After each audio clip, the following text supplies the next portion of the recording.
sociedade atual, é perceptível a mudança de comportamento das pessoas em busca de novos conhecimentos a cada dia. E no mundo dos negócios não poderia ser diferente.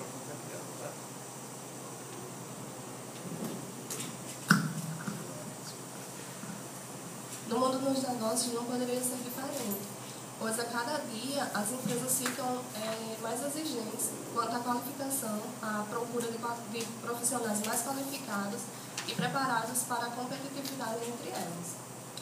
Diante deste cenário, esta pesquisa busca conhecer quais são os métodos referenciados na literatura para mensurar o capital humano nas PMEs.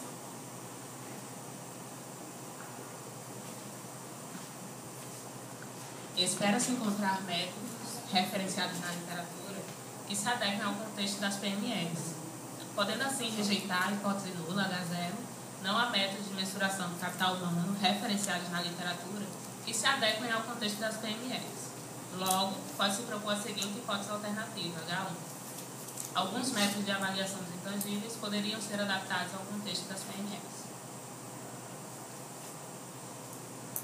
O objetivo geral do trabalho busca demonstrar a relevância do capital humano nas PMEs por meio de sua mensuração, obtendo informações relevantes para as tomadas de decisões.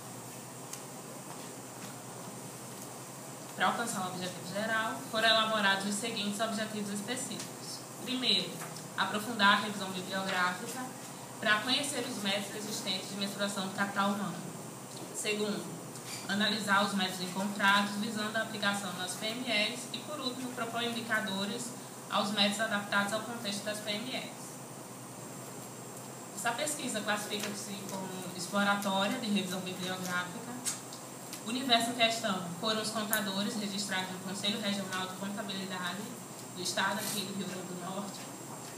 A amostra foram os contadores presentes no Encontro Norte-Rio-Grandense de Ciências Contábeis, realizado esse ano, em Natal. Coleta de dados deu por meio acesso à base de dados da Biblioteca Virtual Cielo, livros de leitura corrente, artigos, monografias e e-mails eletrônicos, entre outros. Coleta de dados também se deu por meio de dados primários, utilizamos também de pesquisa de campo, por meio de questionário, e o estudo adotou a abordagem qualitativa na análise e interpretação dos dados. Já o nosso referencial teórico sobre capital humano, nós temos os conceitos, a teoria e as críticas. Para Santiago e Santiago Júnior, ele entende que o capital humano advém de toda a capacidade que o indivíduo tem em transformar informação em conhecimento. Segundo Stewart, ele diz que capital humano é a home-page cansada. A teoria do capital humano ela traz em estudo uma discussão sobre a contribuição à análise de políticas públicas em educação. Para Bauer, uma educação adicional elevará os rendimentos futuros. Nesse sentido, a aquisição da educação é um investimento privado em rendimentos futuros. Dentre as críticas existentes ao capital humano, cabe destacar duas, a neoclássica e a marxista. A neoclássica, que diz que quanto mais qualificado o profissional for, melhor remuneração ele terá, e a marxista, ela não vê a educação como uma forma de investimento, e sim de consumo. Segundo as normas internacionais de contabilidade, são consideradas pequenas e médias empresas, as companhias de capital fechado, limitadas, desde que não enquadradas como empresas de grande porte, empresas não obrigadas à prestação pública de contas e que elaboram demonstrações contábeis para usuários externos. Quanto ao capital humano e as PMEs, é importante falar sobre uma pesquisa feita pela Deloitte recentemente, que diz que as PMEs são as empresas que mais têm crescido ultimamente, pois elas buscam rentabilidade e alinhamento de suas estratégias. Como podemos observar, uma PME, a estrutura de uma PME é totalmente diferente de uma empresa de grande porte. E o que tem feito o diferencial nelas é o capital humano. Dentre os métodos encontrados na literatura, podemos destacar os seguintes. Nós temos o navegador de Scander, que foi o primeiro método a ser criado para mensurar o capital humano. ele possibilita o claro entendimento pela empresa da necessidade de que suas atividades sejam alinhadas com seus objetivos estratégicos e sua visão. Sua mensuração ocorre por meio de indicadores e ele aborda 5 focos, que é o foco financeiro, de clientes, desenvolvimento, processos e renovação. Temos também o feedback 360. Ele é utilizado como meio de aumento da produtividade e crescimento profissional. Ele ocorre por meio de um questionário. O indivíduo é avaliado por si mesmo, por seus superiores, em pares e algumas vezes até mesmo por clientes. Nós temos o monitor de ativos intangíveis, que foi criado por Sveig. Ele considera um conjunto de indicadores distribuídos sob 3 perspectivas, que é a estrutura externa, interna e de competências individuais. E para cada uma delas, ele sugere que sejam avaliados alguns indicadores. O Balance Scorecard ele buscou unir perspectivas, devendo estas refletir equilíbrio dos objetivos, tanto de curto prazo quanto de longo prazo.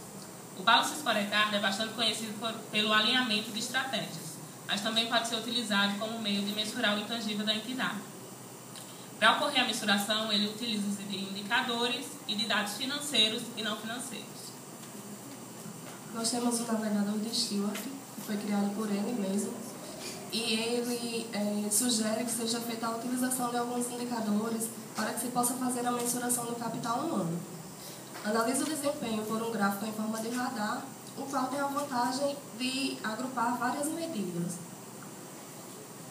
O modelo ROS de ativos intangíveis, ele consiste em variáveis agrupadas em 4 quadrantes: humano, processo, estrutural e ambiental, e em perspectivas, tanto interna quanto externa. A mensuração ocorre por meio de fórmula e utiliza-se de dados financeiros.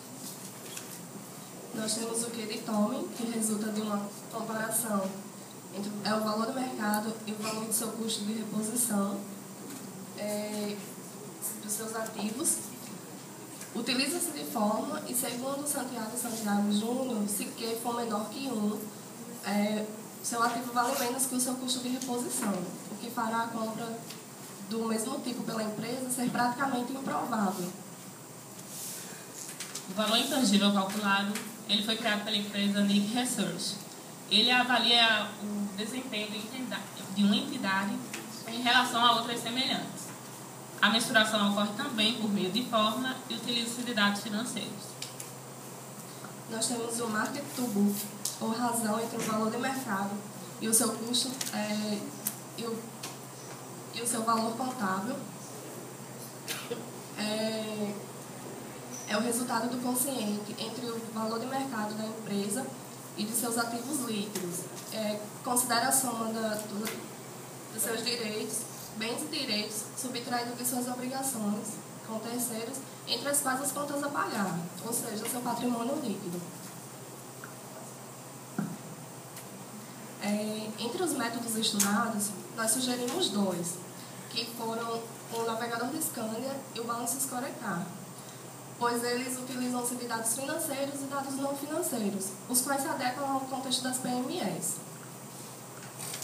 Como foi dito anteriormente, tanto o navegador da Scania quanto o Balance Scorecard, ele, para proporcionar a mensuração, ele utiliza-se de indicadores. Esses indicadores são adaptáveis dependendo da realidade da empresa. Podemos propor os seguintes indicadores: índice de motivação, liderança, número de empregados, entre outros.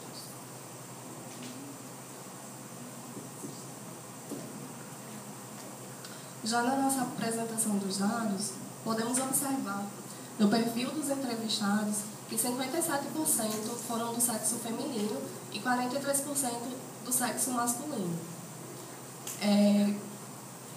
Quanto à faixa etária, 62% correspondiam às pessoas que tinham de 22 a 35 anos, seguido de 29% que tinham de 36 a 47 e 9% até 21 anos. Já na escolaridade, 57% têm nível superior, seguidos de 24% com pós-graduação, 14% outros e 5% nível médio. Relacionada à área de atuação no mercado, a maioria dos profissionais correspondia ao comércio em geral, seguido de auditoria da área pública e de perícia. Quanto às entidades que mensuram o capital humano, 86% disseram que não mensuravam, e 14% disseram que sim.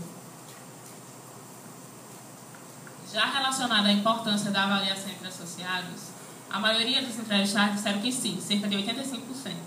Era importante. 10% que não e 5% não responderam. Quanto ao conhecimento sobre os métodos, 86% desconhecem e 14% disseram que conhecia. Um dos nossos entrevistados falou que já tinha feito mapeamento de técnicas de qualidade quando era executivo na Gerdau. Esse quadro ele mostra os fatores relacionados às PMEs e o grau de importância dado pelos entrevistados. Quando relacionado ao investimento no desenvolvimento de talentos, a maioria dos entrevistados adotou um grau máximo. Já relacionado à agregação de valor no produto e serviço, melhorando a gestão do capital humano, esse grau foi mediano. E nas demais questões, um grau relativamente alto.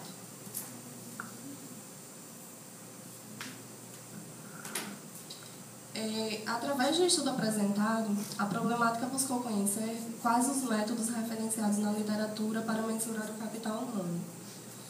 Permitiu aprofundamento nos estudos acerca do tema e o problema exposto foi respondido por revisão bibliográfica. Alguns métodos de avaliação dos intangíveis referenciados na literatura poderiam perfeitamente ser adaptados ao contexto das PMEs, confirmando assim a hipótese alternativa H1 e refutando a hipótese nula H0. Já nos objetivos, o objetivo geral pretendia demonstrar a importância do capital humano nas PMEs por meio de sua mensuração, obtendo informações relevantes para as tomadas de decisões, foi atendido, obtendo o ponto de vista dos profissionais contábeis por meio de questionário em relação ao entendimento e aplicabilidade dos métodos de mensuração nas PMEs. O que faz a diferença de uma empresa? Para finalizar a apresentação, gostaríamos de passar um vídeo que fala um pouquinho sobre capital humano.